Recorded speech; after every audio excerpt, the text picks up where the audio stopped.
Salve, salve galera, técnico de enfermagem, turma, T1V1, T1V2, essa aula vai para vocês.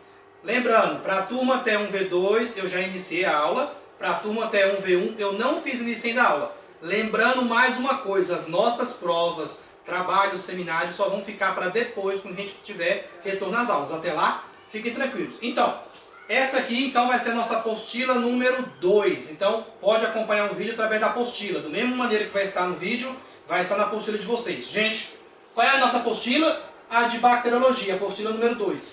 Vamos lá. Primeira coisa então, vocês vão pular algumas páginas na apostila para a gente se alinhar. Ache aí, lá na página número 4, número 5, controles de infecções hospitalares ou controle de infecções nosocomial. Hoje o que a gente teve? Mudança no termo, não é mais nosocomial e nem controle de infecção hospitalar. Hoje a gente chama de quê? Infecção relacionada à assistência à saúde, as famosas IRAs.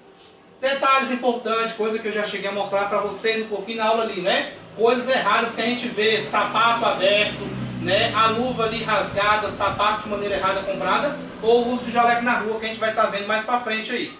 Primeiro detalhe importante, passa vídeo. Nossas normas para quando a gente retornar às aulas e principalmente as nossas aulas práticas aí. 8 regras básicas de biossegurança ali.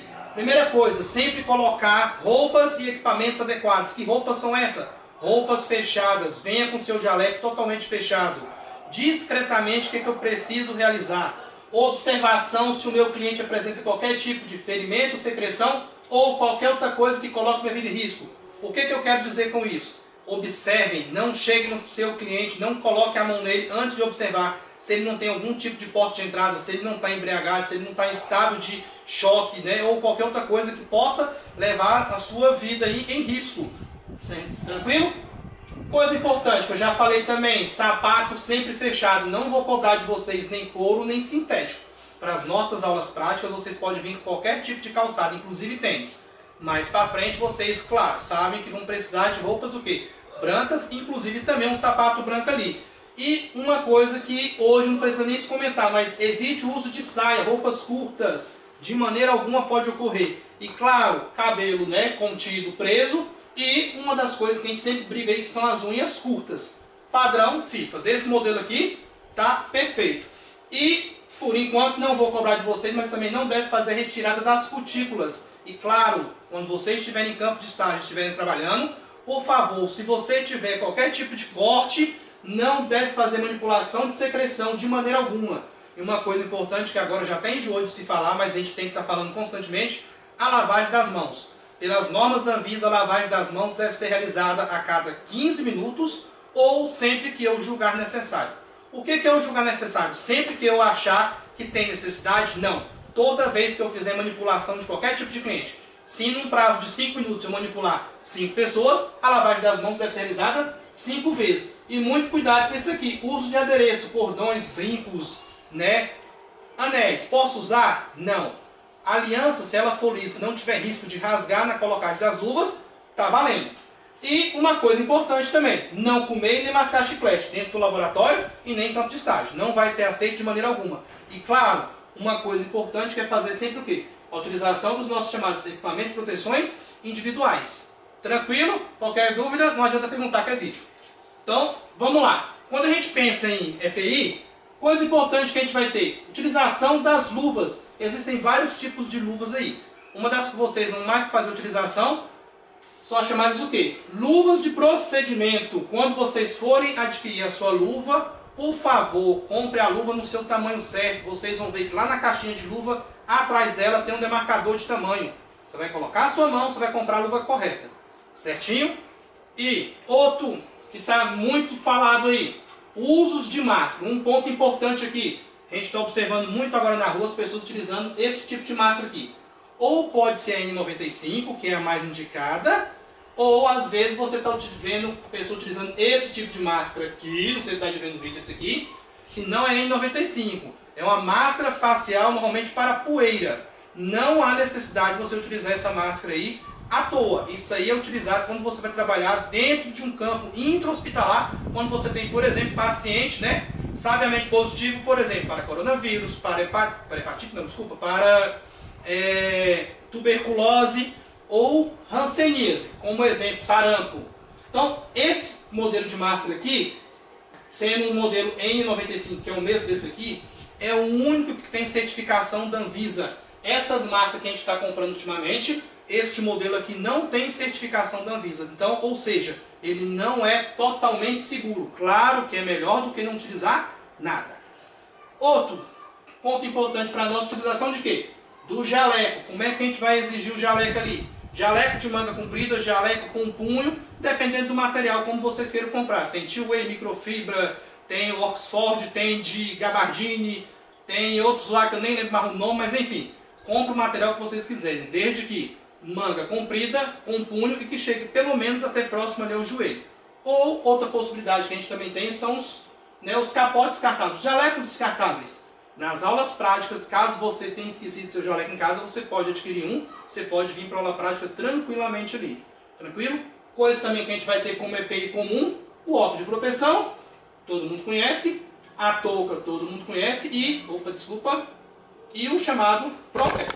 Então esses são equipamentos básicos que a gente vai ter. Minha irmã deu uma tropeçada ali, mas de novo, mas tudo bem, né? Deu uma... Mas tá valendo, tá valendo. Vamos lá, bola para frente. Gente, uma das coisas importantes que a gente tem, e se muito fala, né, nas mídias, no WhatsApp e tudo mais, lavagem das mãos. Mas por que a gente tem que fazer a lavagem das mãos? Exatamente para quê? Retirada de sujidade, para retirar qualquer tipo de micro-organismos ali, e claro, para evitar o quê, né? Que eu tenha contaminação dentro desse ambiente intra-hospitalar. Essa contaminação ela vai se dar através de quê? Tanto do cliente, que é do paciente, como seus acompanhantes também, claro, sem esquecer dos profissionais da área de saúde. Qual a importância dessa lavagem das mãos? Exatamente para quê? Nós temos dois tipos de microbiota, a residente e a microbiota transitória. A microbiota transitória é exatamente aquela que, dependendo da manipulação que você teve do paciente, dependendo da manipulação que você teve, né, com algum equipamento, contato com alguma superfície, você vai ficar com esse micro-organismo na mão. Então, se você não faz uma boa higienização, você acaba fazendo o quê? Uma contaminação cruzada. Você vai passando isso aí cada vez mais para frente. Tempos como hoje, falando em coronavírus, eu acho que a gente mais está sabendo disso aí do que tudo. Então, é uma coisa mais tranquila para nós. Existem algumas coisas básicas ainda dentro da biossegurança, como o quê? Alguns símbolos que são encontrados dentro dos ambientes hospitalares. Cuidado quando você encontrar esse símbolo, que a gente não encontra apenas no ambiente hospitalar, mas também dentro do mercado, como soda cáustica, materiais corrosivos. Esse símbolo aqui, né, que é o chamado trifólio, que é o de material o quê? Radioativo. Aqui eu coloquei apenas radioativo, para que vocês entendam, mas aqui a gente tem o quê? Um símbolo de radiação ionizante, que é exatamente aquelas que podem desencadear um processo carcinogênico, cancerígeno, ou materiais como o quê? De perigo. E ali do lado ali da nossa galinhazinha tem materiais que são o quê? Nocivo, que fazem mal à nossa saúde. Além de um dos muito comuns que a gente vai ter, como de materiais o quê? Como risco biológico. Quando eu falo em risco biológico, é tudo aquilo que possa ter problemas com vírus, fungos, bactérias ou parasitas. Ou comburente, que vão servir exatamente para alimentar a chama. Não confundir o comburente com o inflamável. Inflamáveis são materiais que vão acabar incandescendo até menos de 60 graus. Materiais comburentes é aquilo que serve para alimentar o fogo. O maior material comburente que a gente tem na natureza é exatamente o que? O oxigênio. Então, o que acontece? Importância que a gente tem. Uma das coisas que muita gente nem conhece, mas tem um chamado Centro de Controle de Doenças, que é o chamado CDC, que lá na década de 80 ele foi colocado para nós, lá nos Estados Unidos. Exatamente por que dessa data aqui não é coincidência. É exatamente quando teve o estouro mundial da AIDS. Então, o CDC é aquilo que vai reger todas as regras que a gente tem dentro dos nossos profissionais de saúde, dentro das áreas intro e hospitalares ali. Então, essas recomendações, elas não são fixas. Cada vez que há necessidade, ela vai ocorrendo modificações. Um exemplo que a gente teve agora é do coronavírus e anteriormente, lá no ano de 2009, quando a gente teve os primeiros casos de H1N1, que também foi outro quadro pandêmico. O que o CDC colocou? Que fizesse a utilização do álcool em gel. Essa mesma recomendação veio agora para nós novamente, quando a gente está com esses casos de Covid-19, né, pelo coronavírus. Então, eu coloquei aqui alguns exemplos disso aqui. A lavagem das mãos fica como caráter obrigatório, tanto como controle de ambiente hospitalar. O que a gente faz com controle de ambiente hospitalar? Não entra e não sai quem quer, como a gente muito vê por aí. E quem mais sofre nesses casos, como eu sempre falo em sala, é o pobre coitado do vigilante. E todo mundo que chega lá quer entrar, a mulher, o cachorro, o menino, o papagaio e o vizinho. Não, esses ambientes têm que ser controlados. Quem há necessidade real de ficar dentro desses ambientes hospitalares? O cliente, que é o paciente, se precisar um acompanhante e, claro, os profissionais da área de saúde. Passou disso aí, não existe o porquê. Então, galera, tivemos um pequeno problema aí, a bateria acabou, retornando. Vamos voltar ao nosso ponto anterior aqui. Eu estava falando com vocês de prevenção de infecções sanguíneas ou infecções de ferida cirúrgica. Hoje, né, a gente tem cirurgias muito modernas se comparado antigamente. Hoje a gente tem o quê? Tem vídeo, então a incisão, ou seja, o corte é bem menor. Claro que isso tudo influencia na recuperação mais rápida, né? Ou evita também os casos de infecções ali. E uma coisa que a gente ainda não consegue controlar muito bem, né? Que são as pneumonias adquiridas em hospitais, principalmente quem está na UTI, ventiladores mecânicos e tudo mais. E uma das coisas que a gente deveria ainda melhorar cada vez mais é o chamado quê? Isolamento adequado de paciente por setores. No pronto-socorro deveria se ficar por apenas 24 horas. Precisou ficar mais de 24 horas? Cada cliente, ou seja, cada paciente deveria seguir para a sua especialidade. Quem é da cardiologia vai para a cardiologia, quem é da clínica médica fica, né, nos quartos, tudo bonitinho. Infelizmente a gente sabe que isso não ocorre, muito pelo contrário, acaba ficando muita gente junto, principalmente nos corredores dos hospitais. Essa é a nossa realidade de hoje. Tranquilo? Então vamos lá. Coisas que a gente ainda tem que lembrar aqui. Vias de contaminações hospitalares. Quando a gente fala em infecção cruzada, toda e qualquer forma de infecção cruzada é exatamente o quê? Contato das mãos. Isso ocorre de quê? Através de clientes ou através de funcionários. Então é um dos controles que a gente tem que ter maior, é evitar esse tipo de problemas aí. E falha técnica nos procedimentos invasivos, onde você acaba fazendo o quê? Realiza procedimentos, não tem todo o cuidado adequado e acaba fazendo contaminações a partir desses materiais aí. E claro, transmissão de um paciente para o outro, de um cliente para o outro. Isso aí ocorre com mais, né, facilidade que a gente possa imaginar. Uma das coisas que a gente já tem bem menos problemas, contaminação através de alimento, de medicamento ou até mesmo da água aí que a gente vai ter dentro das áreas intra-hospitalares. E uma coisa importante para nós, que a gente vai falar detalhadamente ainda talvez no próximo vídeo. Como? Procedimento de limpeza, desinfecção e esterilização.